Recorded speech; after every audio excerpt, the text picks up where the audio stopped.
तो बच्चों आज हम लोग वेक्टर में एडिशन पढ़ लिया था, सब्ट्रैक्शन पढ़ लिया था। आज हम लोग वेक्टर में मल्टीप्लिकेशन पढ़ेंगे।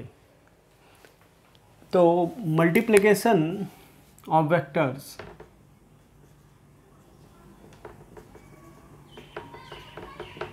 मल्टीप्लिकेशन देखो दो तरीके के होते हैं।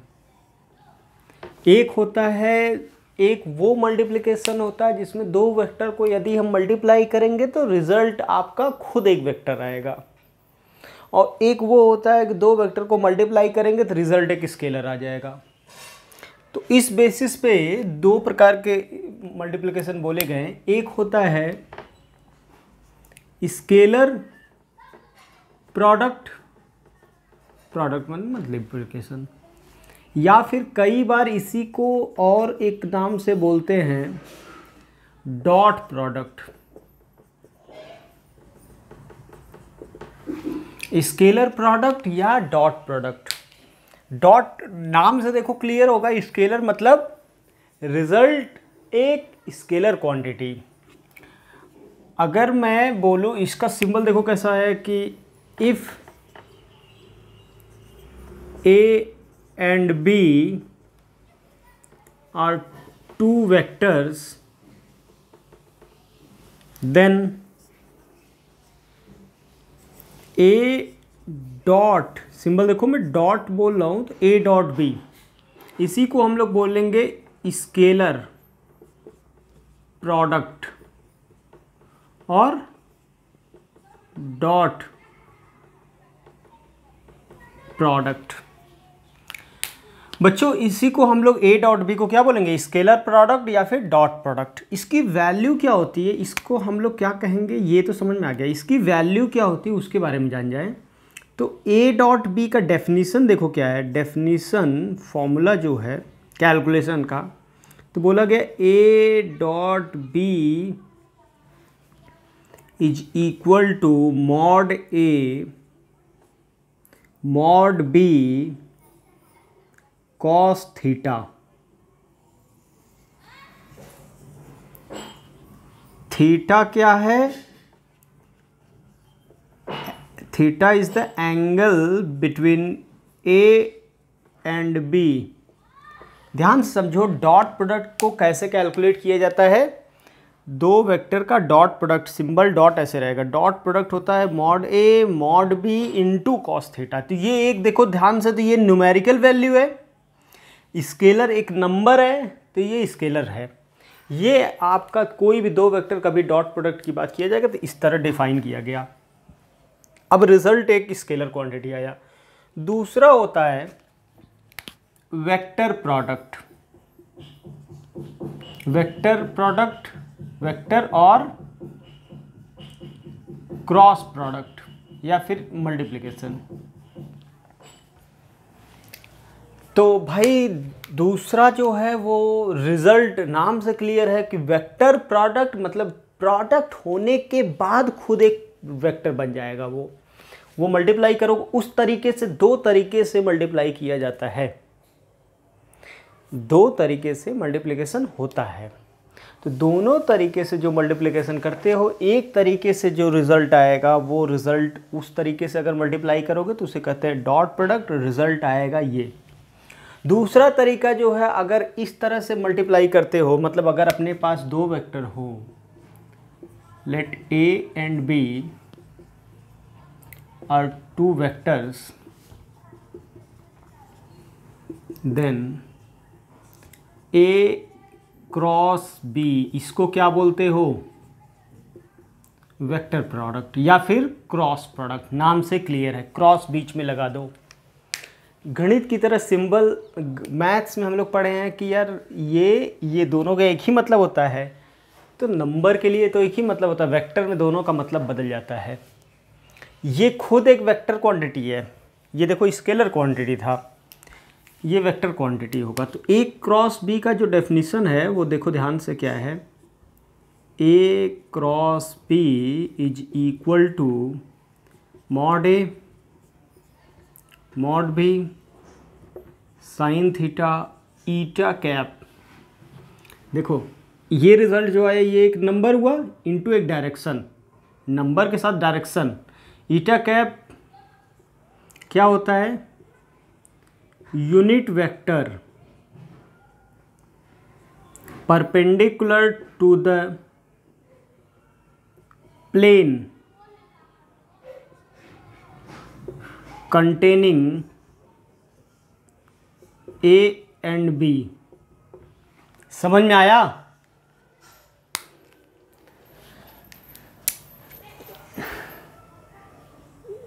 यहाँ तक की बात हो गई, तो हम इस पे चर्चा थोड़ा देर में करेंगे। देखो बच्चों कि दो प्लेन कंटेनिंग का मतलब समझा दे। जैसे दुनिया में कोई भी दो वेक्टर हों, जैसे मान लो एक वेक्टर ये है, एक वेक्टर ये है, ये दो वेक्टर को कंटेन करने वाला एक प्लेन जरूर होगा जो दोनों को कंटेन करे। जैसे ये होगा तो एक प्लेन होगा जिसमें ये दोनों वेक्टर आ जाए। कैसे भी ले लो, दुनिया का कोई भी दो, किसी भी डायरेक्शन में दो वेक्टर ले लो। एक बस एक्सेप्शन है कि ऐसे ना लेना, इसे कहते हैं स्क्यू। ये अगर सिचुएशन हुआ तो तब प्लेन में नहीं आएगा। स्क्यू डायरेक्शन बस ना हो तो दुनिया में कोई भी डायरेक्शन हो, जैसे ये दोनों डायरेक्शन लिया तो भी एक प्लेन में आ जाएंगे वो दोनों, कैसा भी डायरेक्शन ले लो। तो दो वेक्टर हमेशा कोप्लेनर होते हैं। तो जो प्लेन होता है दो वेक्टर, पहले तो समझो दो वेक्टर हमेशा कोप्लेनर होंगे, चाहे जैसा भी रख दो, ऐसे ऐसे ऐसे ऐसे, चाहे जैसे रख दो। दो वेक्टर अगर सदैव कोप्लेनर हैं तो उनको जो कंटेन करने वाला प्लेन होता है उस प्लेन के परपेंडिकुलर होता है यूनिट वेक्टर। इस पे हम लोग चर्चा क्रॉस प्रोडक्ट पढ़ेंगे तो थोड़ा ज़्यादा करेंगे, ठीक है ना। अभी हम लोग दोनों मल्टीप्लिकेशन समझ गए, अब धीरे धीरे करके एक एक को पढ़ते हैं। तो सबसे पहले हम लोग स्टार्ट करते हैं डॉट प्रोडक्ट पे, थोड़ा चर्चा बढ़ाते हैं। तो डेफिनेशन तो क्लियर है डॉट प्रोडक्ट का, तो डॉट प्रोडक्ट की चर्चा आगे बढ़ाते हैं। तो बच्चों डॉट प्रोडक्ट की बात करें,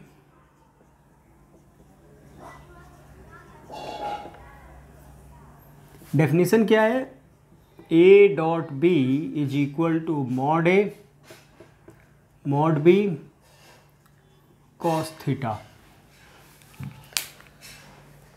तो पहली बात हम लोग क्या करेंगे, थोड़ा मल्टीप्लिकेशन का रूल समझेंगे। ए डॉट बी क्या होता है रूल, तो पहले कोऑर्डिनेट सिस्टम के लिए देखो। कोऑर्डिनेट सिस्टम में अपना ये आई, ये जे, ये के होता है डायरेक्शन, मतलब एक्स वाई और जेड, तीन एक्सिस होते हैं। आपको पता होगा थोड़ा कि तीनों एक्सिस जो होते हैं आपस में म्यूचुअली परपेंडिकुलर होते हैं। तीनों एक दूसरे के साथ एंगल कैसा बनाते हैं, 90 डिग्री। तीनों एक्सिस एक दूसरे के साथ 90 डिग्री पे इंक्लाइन होते हैं, पहली बात। तो जरा कुछ स्टैंडर्ड रिजल्ट याद रखो। आई डॉट आई कितना आएगा, तो यूनिट वेक्टर है मॉड आई कॉस 0 मतलब 1। सिमिलरली जे डॉट जे कितना होगा 1, के डॉट के कितना होगा 1, आई डॉट जे कितना होगा, तो आई डॉट जे कितना होगा, तो आई डॉट 1 इंटू कॉस 90,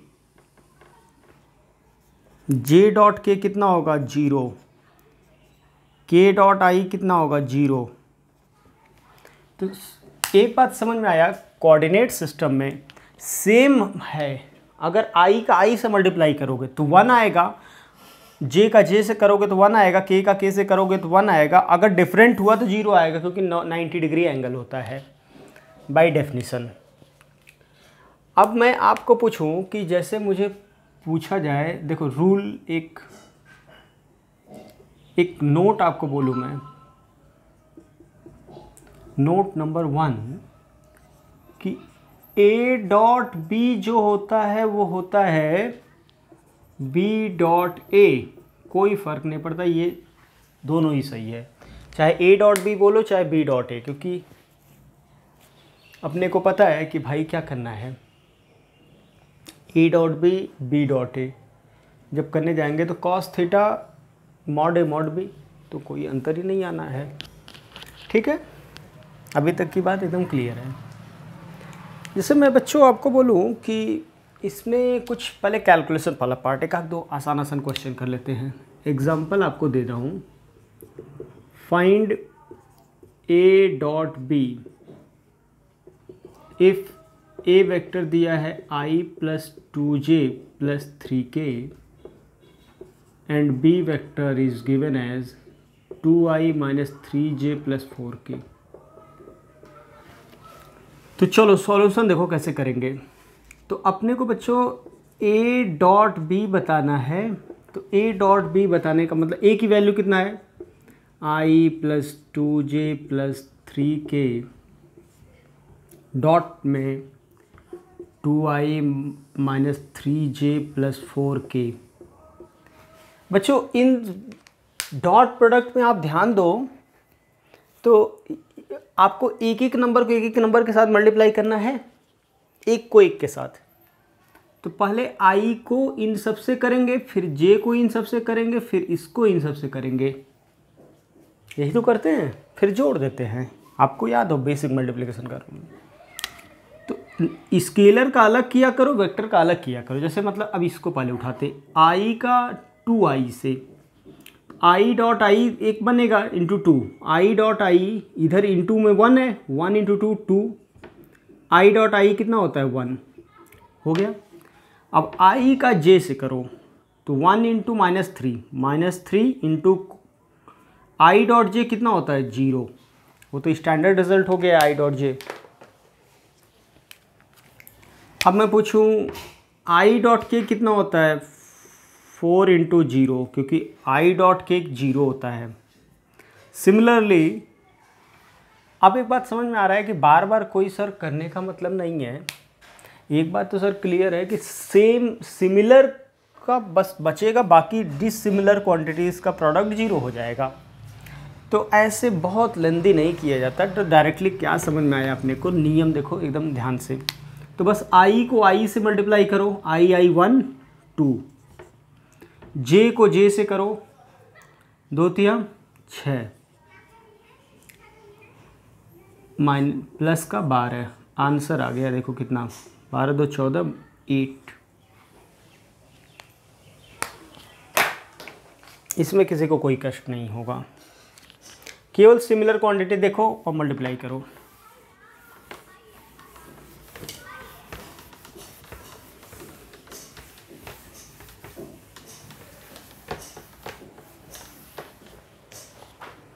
मैं आपसे बोलूँ 2-4 क्वेश्चन जल्दी जल्दी करने को।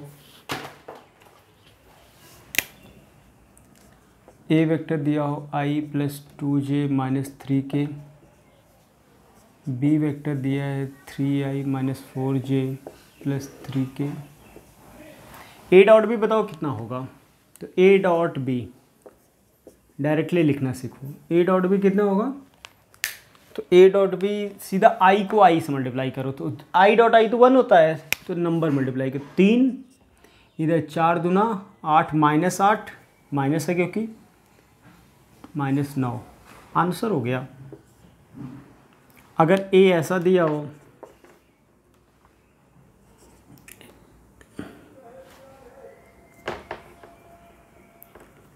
(2i - 3j + 5k), बी दिया हो i - 4k + 4j + 5k, तो बताओ ए डॉट बी कितना होगा। आप ये 2 4 3 12 माइनस माइनस प्लस इधर 25 हो गया। अच्छा देखो बहुत आसान है ये, बेसिकली आपको मैं बोलना चाहता हूँ। एक क्वेश्चन मैं आपको बोलूँ कि if a = xi + 2j - 3k and b = 3i + 2j + k, find x if a dot b = 6। A dot B 6 दिया है तो आपको पूछा गया एक्स बताओ क्या होगा। चलो एक्स बताते हैं। तो पहले ए डॉट बी लिखो। ए डॉट बी लिखने का मतलब 3x + 4 - 3 इसका इधर देखो 1 है ना, = यही तो ए डॉट बी है। ये वैल्यू कितना दिया है 6, तो 3x ये +1 = 6, 3x = 5, x = 5/3 आंसर हो गया। ठीक है, ए डॉट बी दिया। तो ऐसे बहुत सारे क्वेश्चन बनेंगे, आपको समझ में आ गया डॉट प्रोडक्ट वाले बात।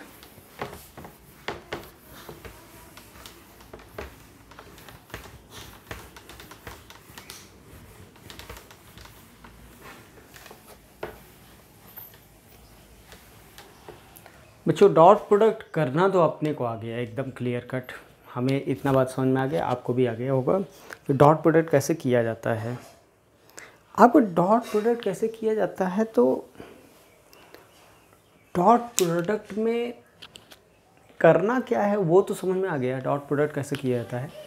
अब डॉट प्रोडक्ट की अपनी प्रॉपर्टीज़ क्या क्या हैं, डॉट प्रोडक्ट से क्या मिलता है, आखिर क्यों पढ़ रहे हैं, तो एक एक करके समझते हैं। नोट नंबर 1 तो हम लोगों ने प्रॉपर्टीज़ पढ़ा। दूसरा नोट देखो, डॉट प्रोडक्ट अपने को आसानी से क्या बता देता है, ध्यान सुनना।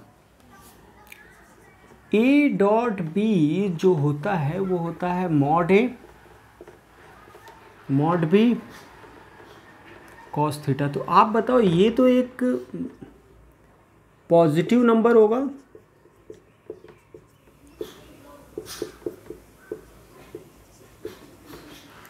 ए डॉट बी में ये तो कभी नेगेटिव हो नहीं सकता क्योंकि मैग्नीट्यूड है ये कॉस थीटा। तो हमें पता होता है कॉस थीटा के बारे में कि cos theta is positive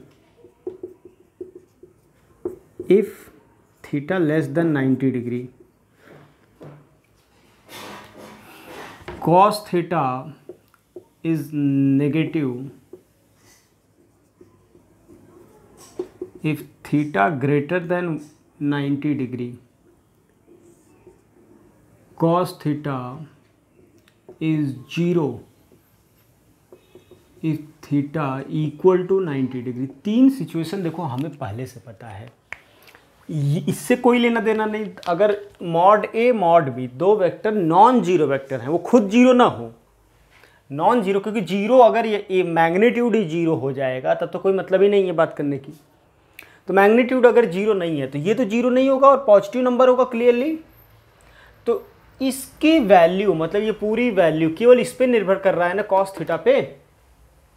cos theta के बारे में हम लोग ये जानते हैं, ये भी जानते हैं, ये भी जानते हैं। तो इसका क्या मतलब होता है, इसका मतलब देखो हम लोग जानते हैं एक्यूट एंगल। दोनों वेक्टर के बीच का एंगल कैसा है, एक्यूट। दोनों वेक्टर के बीच का एंगल कैसा है, ऑब्ट्यूस। यहां पे कैसे होंगे, परपेंडिकुलर वेक्टर्स।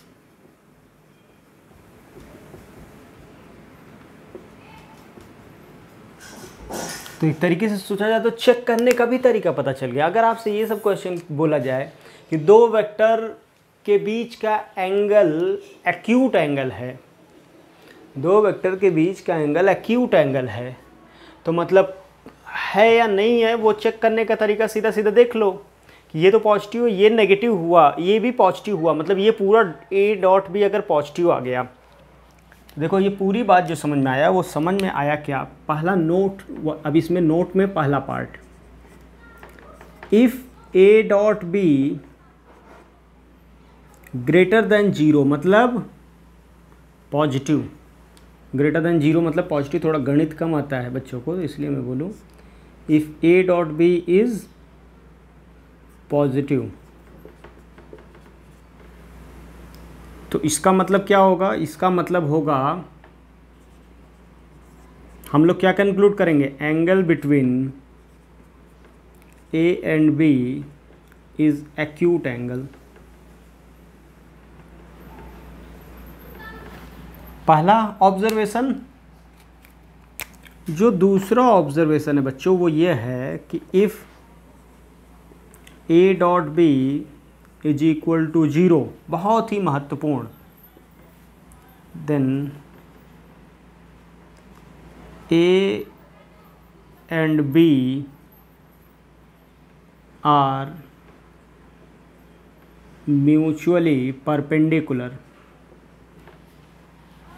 थर्ड जो है, if A dot B is negative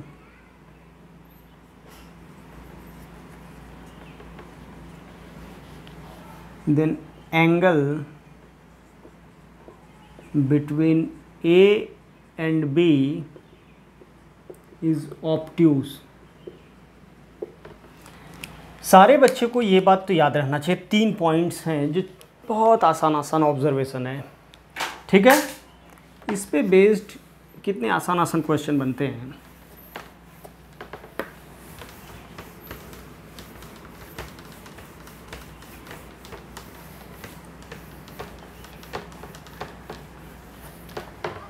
देखो आपसे क्वेश्चन मैं पूछता हूँ बहुत सारे।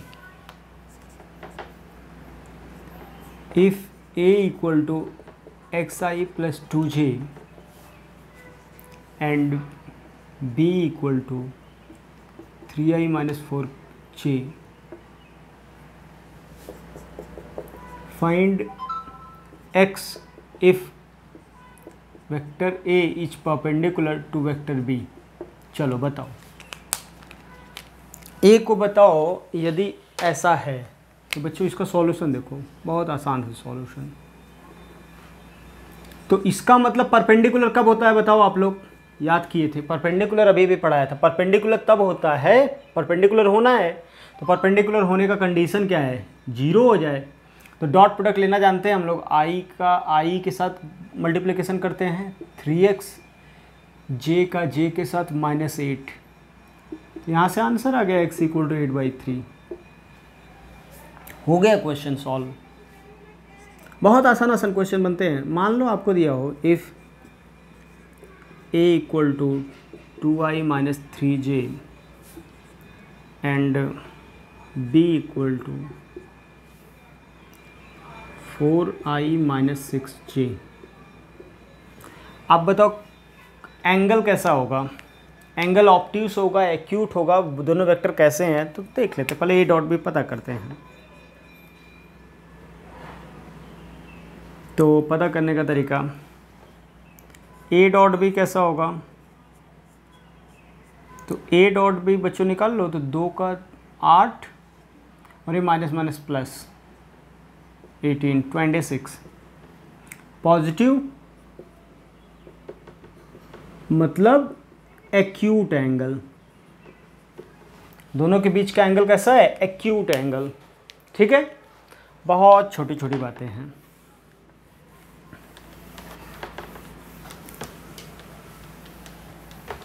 आपको पता होगा कि 2 वेक्टर लिखने का तरीका, जैसे आपको थोड़ा ज्योमेट्रिकली दिखा दूं। यार ये बताओ, एक पॉइंट ए है 3,4, एक पॉइंट ये है -2,6।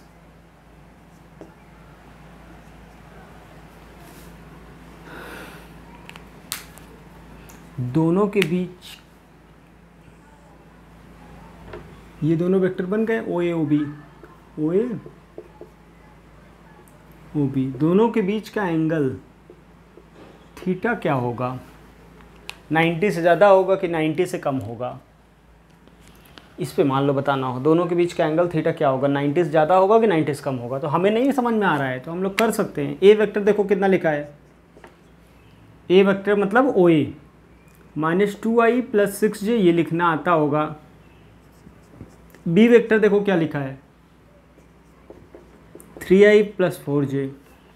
अब बताओ ए डॉट बी क्या आएगा,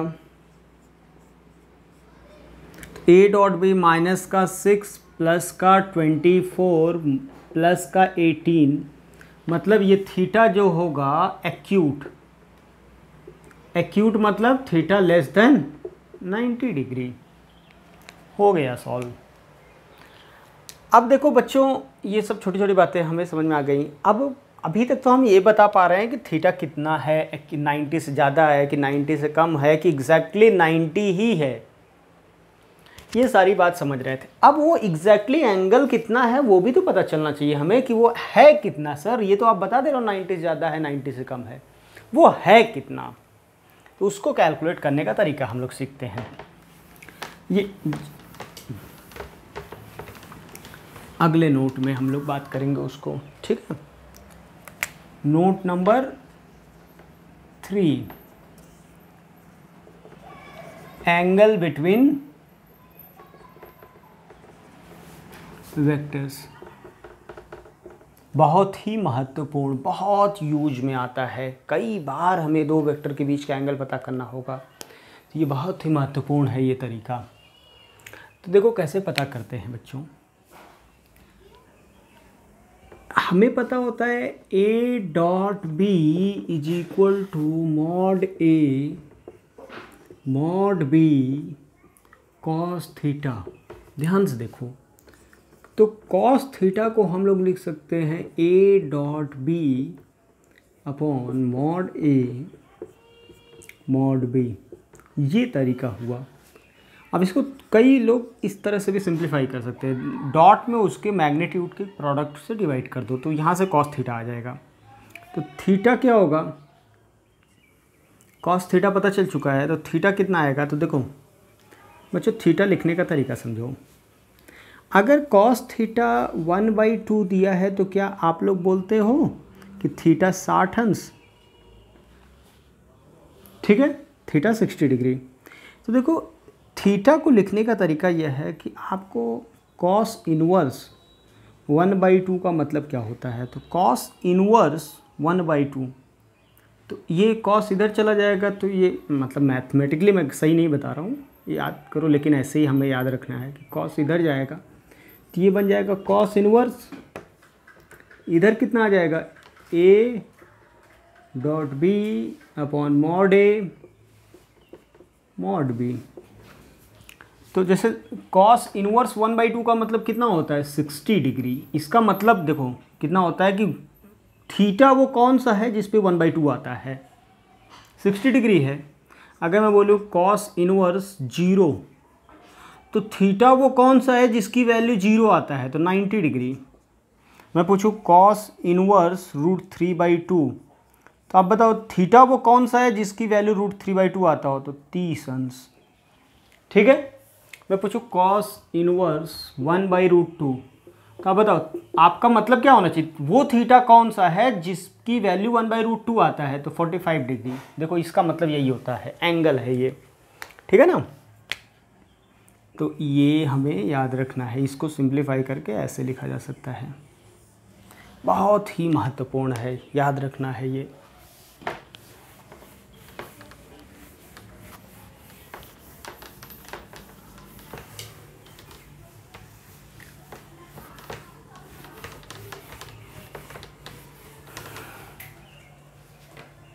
अब देखो क्या है कि जैसे मान लो एक आध एग्जांपल हम लोग कर लें।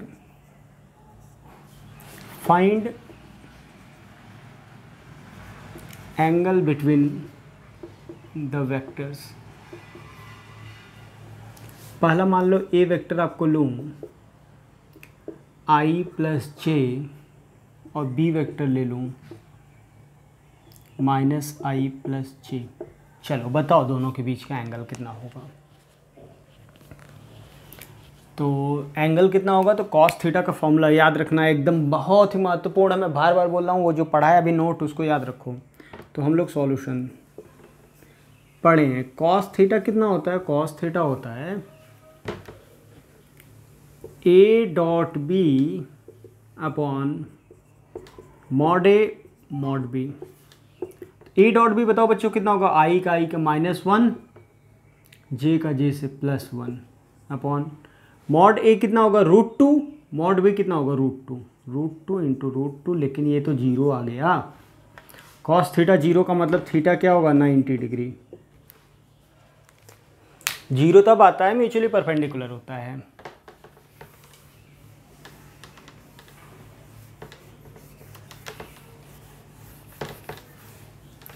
आपको लेकिन यहीं पे मैं बोल दूँ, एक क्वेश्चन ये दिया हो इसकी बजाय कुछ ऐसा दिया हो, √3i + j and b is i + j।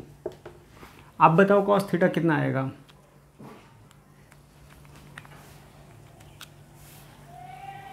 तो अब cos थीटा हो जाएगा, तो cos थीटा हम लोग कैलकुलेट करना जानते हैं। cos थीटा हो जाएगा, i का i से √3 बचेगा, j का j से 1, √3 + 1 अपॉन मॉड a कितना आएगा, देखो ज़रा, मॉड a 2, मॉड b कितना आ रहा है, √2, 2√2।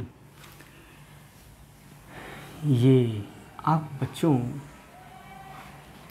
थोड़ा सा ये यहीं पे छोड़ दोगे तो आंसर में कोई गलत नहीं है।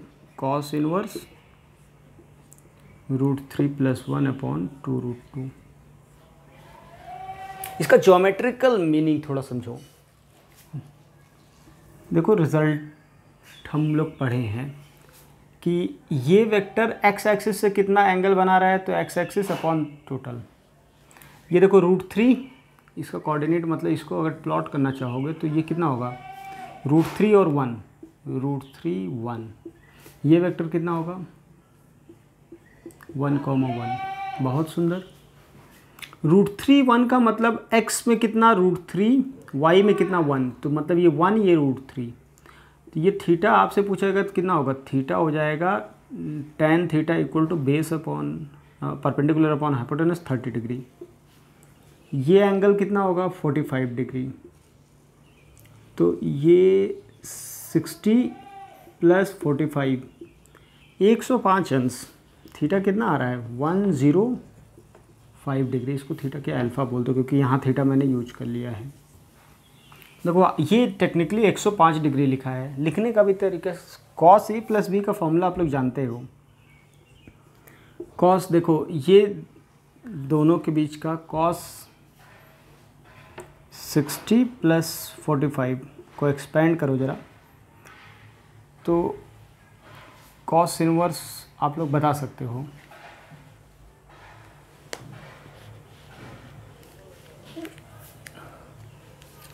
दोनों के बीच का एंगल जो आ जाएगा, ठीक है, थीटा। बोलो बच्चों, तो यहाँ से हम लोग दोनों वेक्टर के बीच का एंगल निकालने में सक्षम रहे हैं। नहीं, ये तो एक पॉजिटिव नंबर ही आएगा। पॉजिटिव मतलब ये तो पॉजिटिव आ रहा है ना, पॉजिटिव मतलब एक्यूट एंगल। तो एंगल दोनों के बीच का जो बनना चाहिए वो एक्यूट एंगल होना चाहिए। हाँ, ठीक है। तो क्लियरली ये 2, ये √2, 2√2, इसको देखो ध्यान से। तो cos a + b का फॉर्मूला देखा जाए तो cos 30 + 45, तो cos a cos b, cos a, ये थोड़ा मैं गलत बना दिया हूँ एक्चुअली। ये भी दोनों तो फर्स्ट क्वाड्रेंट में होगा ना, दोनों ही फर्स्ट क्वाड्रेंट में होगा। एक ये बन रहा है, एक ये बन रहा है, दोनों के बीच का एंगल यहीं पे आ जाएगा। एक 1 1 है, मतलब ये 45 डिग्री, और एक है 30 डिग्री, तो 15 डिग्री बन रहा है ध्यान से देखा जाए तो। और 15 डिग्री की वैल्यू भी लिखा है, देखो ध्यान से कैसे लिखा है। तो cos 45 - 30, तो cos a cos b plus sin a sin b, यही चीज़ तो देखो लिखा है। तो ये cos 15 डिग्री, थीटा यानी आ रहा है 15 डिग्री, ठीक है।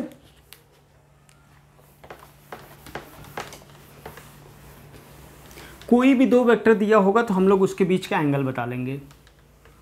एक और क्वेश्चन करते हैं, दो वेक्टर कोई भी दिया हो, जैसे मान लो i + 2j दिया है और b दिया है 3i + 4j दिया है, और बी दिया है कुछ मान लो 12i माइनस 5j। तो बताओ, तो angle cos theta equal to A dot B, पहले बताओ 12 × 36, 4 × 5 = 20, इसका मॉडुलस कितना आएगा, रूट मॉड ए √3 का स्क्वायर प्लस 4 का स्क्वायर 5, मॉड बी कितना आ जाएगा, √12 का स्क्वायर प्लस 5 का स्क्वायर 13, 16/65। तो थीटा आंसर क्या लिखोगे, कॉस इनवर्स 16/65, बस ये आंसर लिख के छोड़ दोगे। अब ये एक स्टैंडर्ड वैल्यू नहीं है तो इसको एंगल के टर्म्स में एक्सप्रेस नहीं कर सकते, बस ऐसे ही लिख के छोड़ना होगा।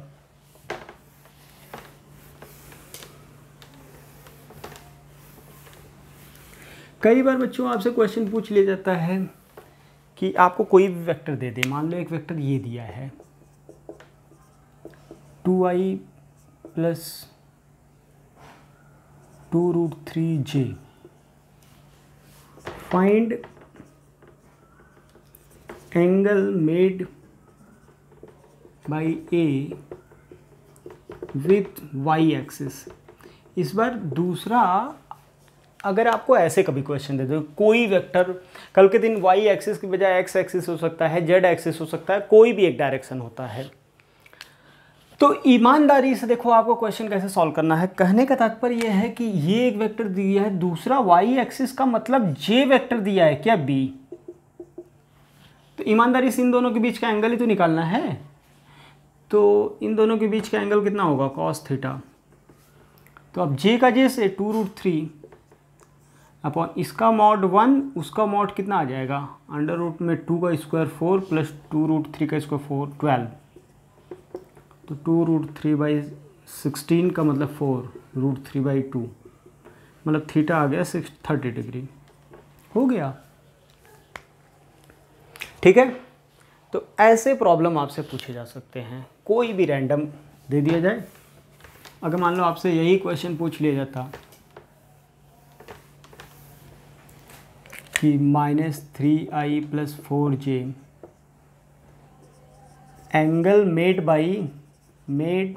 By A with x axis, इस बार क्या करोगे, तो इस पर दूसरा जो वेक्टर है x एक्सिस का मतलब क्या हुआ, i, दूसरा वेक्टर जो b है वो कितना है, i के साथ लोगे तो a cos थीटा, इस बार कैसे लिखोगे डायरेक्टली, तो पहले a डॉट b करेंगे तो -3 आएगा, इसका मॉडुलस 5 है, उसका मॉडुलस 1 है, -3/5। ठीक है, नेगेटिव साइन क्या बता रहा है, एंगल 90 से ज़्यादा है। तो बस हो गया, सिंप्लीफाई कर लिया हम लोगों ने। ठीक है, आज के लिए बच्चों इतना ही। आज का पूरा हम एक DPP बना के देंगे, आप लोग सॉल्व करिएगा। ठीक है, अगले टर्न पे आगे